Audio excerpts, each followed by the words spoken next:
When you're doing unit conversions on the Applied Math Work Keys test, you want to make sure you're paying attention to whether the problem is dealing with distance, area, volume, or mass.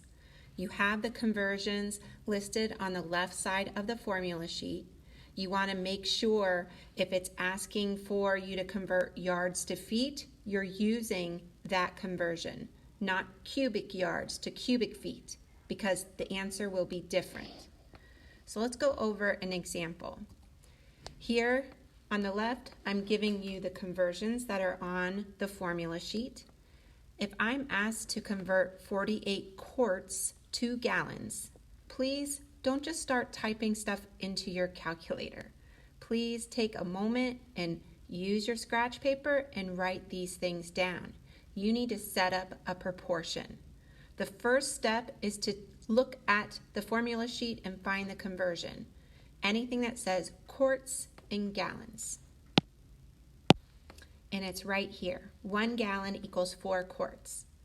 You want to set this up as a fraction. I'm leaving my labels, gallons on top, quarts on bottom.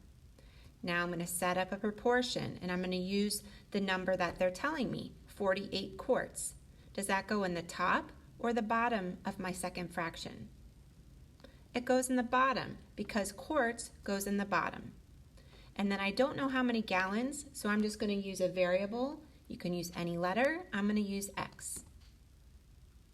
So now that I have my numbers all in the correct places, I can cross off my units and I have this proportion.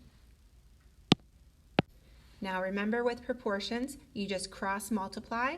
So 1 times 48 and 4 times X. That gives me 48 equals 4X. And then you need to solve that equation. If I'm trying to get X by itself, it's being multiplied by 4 here. That's why I divided both sides by 4. When I divide the right side by 4, the 4's cancel out and I'm just left with an X. And on the left, I have 48 divided by 4 is 12. So what I found out is X equals 12. 48 quarts is the same as 12 gallons.